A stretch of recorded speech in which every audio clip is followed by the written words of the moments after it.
지세포 성도 여러분, 반갑습니다. 그리스도의 탄생이 성도 여러분들과 여러분들의 가정에 큰 기쁨이 되기를 진심으로 기원합니다. 성탄은 우리와 똑같은 살을 취한 사건이기 때문에 이것이 무엇을 의미하는지 묵상해 보도록 합시다. 말씀드리고 싶은 바는 요한복음이 서두에서 명확하게 밝히고 있듯 하느님께서, 그리스도께서, 로고스께서 살이 되시어 우리 안에, 우리 가운데에 계신다는 사실입니다. 존재론적으로, 실존적으로 같아졌기 때문에 그분과 나 사이에는 사실상 거리감이 없습니다. 그런데 이 사건의 한가운데를 현미경으로 확대하여 보여드리고 싶습니다. 그러면 좁쌀만큼의 빈틈이 보입니다. 무슨 말이냐면 우리와 똑같아졌다는 점을 우리가 의식하지 못하거나 느끼지 못한다면 이는 마치 천이 물감에 물들지 않는 상태와 비슷하다는 뜻입니다. 물감이 물든 천으로 옷을 지어 입어봅시다. 우리와 똑같은 살을 취한 사건은 너무나 우리 가까이에 오셨다는 뜻입니다. 거리가 좁혀졌다는 것은 그리스도교 신앙의 시작이고 거리가 없어졌다는 것은 그리스도교 신앙의 마지막입니다. 미켈란젤로가 천지창조에서 멋지게 그렸던 것처럼 그분은 영혼으로부터 힘껏 달려왔습니다. 얼마나 달렸으면 할아버지가 되었겠습니까? 그러나 마지막 순간 그 할아버지가 온 힘을 다해 손을 쭉 뻗었는데 그것도 모자라 손가락까지 뻗었는데 슬프게도 아담은 자기 손가락을 구부리고 맙니다. 그는 멍 때리면서 다른 생각을 하고 있었습니다. 아마 아바타 2를 보고 있었던 것 같습니다. 아담이 다른 곳을 보면서 자신에게 주어진 엄청난 행운을 놓치고 있으니까 이 빈틈을 노려 은총을 가로챈 이가 있으니 바로 이티였습니다.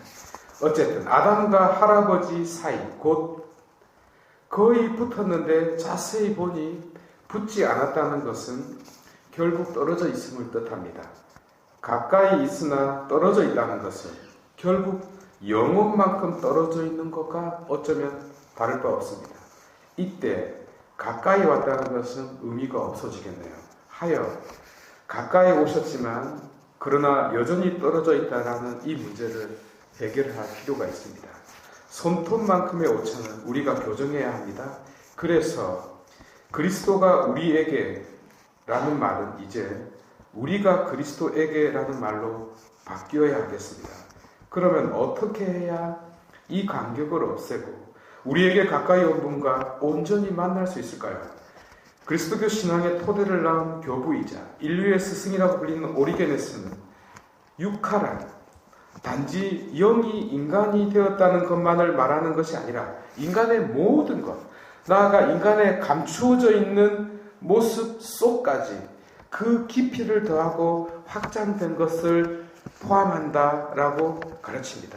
그 예로서 하느님의 생각이 인간의 언어로 육화된 것이 성경이라 했습니다. 하여 거리감을 없애는 좋은 방법은 성경을 읽는 것이 됩니다. 또 그저 글을 읽는 것이 아니라 마음과 영혼을 다해서 그 글을 읽고 의미들을 새기면 그는 예수님의 말씀처럼 깊은 곳으로 가서 그물을 던지는 자이고 또 가진 것을 다 팔아 밭에 묻혀있는 보화를 캐내는 자가 됩니다. 이것이 가까이 왔지만 떨어져 있는 거리감을 없애는 좋은 예가 되겠습니다. 마찬가지로 이 탄생 구유는 우리 안에서 육화되어야 합니다. 오리게네스가 제대로 표현했듯 내 안에 육화되지 않는다면 그 놀라운 육화도 별 의미가 없습니다. 파리가 앵앵거리는 소리와 다를 바 없습니다. 이 구유를 보십시오. 성 프란치스코가 깊이 있게 묵상했듯 구유는 자신을 전적으로 맡기는 의탁이고 히브리서가 말하듯 가장 낮은 곳에 임하는 겸손이며 사도 바오로께서 사활을 걸고 외쳤던 사랑, 곧 자신을 온전히 내어주는 사랑이지 않습니까? 그리스도께서 우리와 똑같은 인간성을 지니고 오셨는데 왜 우리의 인간성과는 그토록 다를까요? 왜 우리의 인간성에는 어떤 문제가 있어 보일까요? 그것은 우리가 손가락을 구부리고 있기 때문입니다. 우리가 고개를 돌리고 있기 때문입니다. 이것이 그분이 세상에 오셨지만 세상은 그분을 거부했다라는 요한복음 서원의 의미입니다. 가장 깊은 인간성으로 가까이 왔지만 자세히 들여다보니 아직도 여전히 떨어져 있다는 것이죠.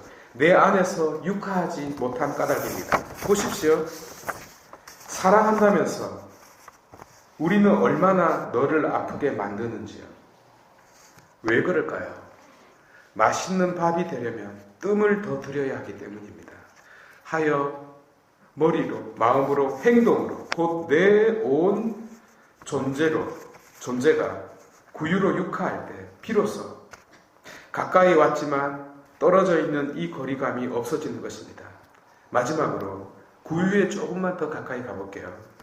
우리는 지금 탄생하고 하는 아기 그리스도를 만나고 있습니다만 그리스도는 그 어디보다도 골고타의 십자가에 달려 있습니다.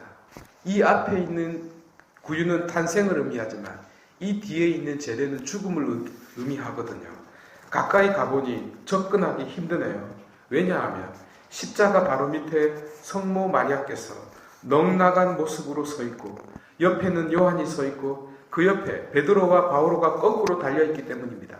많은 순교자들과 성인들이 그 주위를 에워싸고 있어서 가까이 가기 힘드네요. 다만 우리 지세포 성도 여러분들이 먼저 둘러싸고 있으니까 가장 가깝게 있는 것이네요. 또 스스로를 자각할 줄 아는 자라면 감히 십자가의 근처에 갈 수 없겠네요. 부도덕한 자, 불합당한 자, 이기적이고 보잘것없는 죄인이 어떻게 감히 십자가에 다가갈 수 있겠습니까? 그리스도는 우리와 똑같은 자로 오셨지만 죄 말고 우리와 똑같이 오셨습니다. 그런데 우리는 죄 있는 자일 뿐만 아니라 죄 많은 자입니다. 하여 그분과 우리 사이는 육화로 말미암아 너무나 가까운데 죄로 말미암아 너무나 멉니다.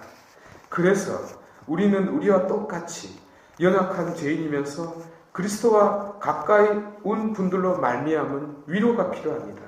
그러면 그분들이 그리스도와 가까운 거리만큼 이득을 보게 되죠. 이것이 바로 우리가 몸담고 있는 교회 공동체입니다. 교회는 그분의 배필이기 때문에 배필은 한 몸이 되었음을 동시에 거리가 없음을 의미하기 때문에 매우 중요합니다. 그러니 새해에는 성도 여러분들 모두 교회 공동체에 몸담고 있는 자 되시길 바라겠습니다. 지세포 성도 여러분, 그리스도께서 영원만큼 달려오시어 우리와 똑같은 자 되셨습니다. 희망이자 기쁨입니다. 그러나 이것이 참 기쁨이 되려면 우리의 손도 뻗어야 합니다. 우리 마음속 구유로 만들어야 합니다. 곧 우리도 그리스도에게 가까이 다가가야 합니다. 이제 우리도 그분의 운명과 함께 할 것을 다짐해보고 우리 죄를 없애시는 골고타의 저 십자가를 내 심장에도 꽂아보는 결심을 해봅시다.